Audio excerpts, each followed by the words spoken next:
दुनिया के करीब 1 दर्जन देश चीन के कर्ज जाल में बुरी तरह फंस चुके हैं। इन देशों पर अरबों खरबों डॉलर का कर्ज है और वो आर्थिक तंगहाली के दौर से गुजर रहे हैं। इन देशों में पाकिस्तान, केन्या, जाम्बिया, लाओस और मंगोलिया शामिल है। इन देशों के विदेशी मुद्रा भंडार का ज्यादातर हिस्सा चीन के लोन का ब्याज चुकाने में खत्म हो रहा है। हालात इस कदर नाजुक हैं कि उनके पास स्कूल चलाने, जनता को बिजली देने और पेट्रोल डीजल के लिए भी पैसे नहीं हैं। इनमें से कई देश तो कंगाल होने के मुहाने पर खड़े हैं। उनके पास कुछ ही महीने के आयात के लिए रकम बची है। वहीं चीन किसी का भी लोन माफ करने या कोई राहत देने को कतई तैयार नहीं है।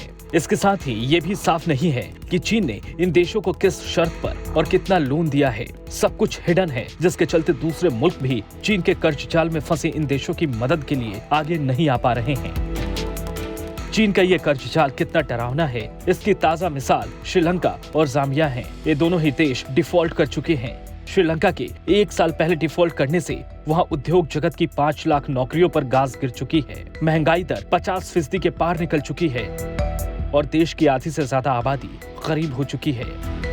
जानकारों के मुताबिक अगर चीन ने गरीब देशों को दिए गए कर्ज पर नरम रुख नहीं अपनाया तो कई और देश भी डिफॉल्ट हो सकते हैं। इनमें जाम्बिया भी शामिल है। जाम्बिया ने डैम, रेलवे और सड़क बनाने के लिए चीन से बड़ा लोन लिया हुआ है। इससे देश की अर्थव्यवस्था में तेजी आई है, लेकिन अब उसे लोगों का ब्याज चुकाना भारी पड़ रहा है।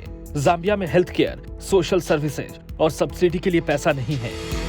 कुछ इसी तरह का हाल संकट में फंसे पाकिस्तान का भी है, जहां पर टेक्सटाइल सेक्टर में काम करने वाले लाखों कामगारों को निकाला जा चुका है। पाकिस्तान पर भारी लोन है और विदेशी मुद्रा भंडार करीब करीब खत्म हो चुका है। उसके लिए देश में बिजली सप्लाई बनाए रखना और मशीनों को चालू रखना भी भारी पड़ रहा है। ऐसा ही हाल अफ्रीकी देश केन्या का भी है, जहां पर सरकार ने पैसे बचाने के लिए हजारों सिविल सर्विस कर्मचारियों की तनख्वाह रोक दी है। राष्ट्रपति के मुख्य सलाहकार ने पिछले महीने ट्वीट करके कहा था, सैलरी या डिफॉल्ट, चॉइस आपकी। ऐसा नहीं है कि दूसरे देश का लोन का ये संकट पहली बार देखा जा रहा है, लेकिन पहले इस तरह के मामलों में अमेरिका, जापान और फ्रांस जैसे देश लोन को माफ कर देते थे।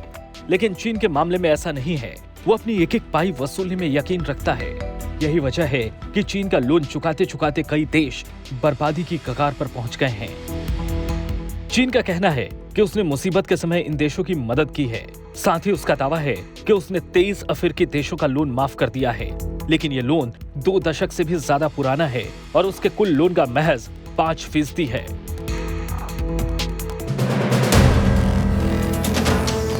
वीडियो पसंद आया तो हमें लाइक, कमेंट, शेयर और सब्सक्राइब जरूर करें।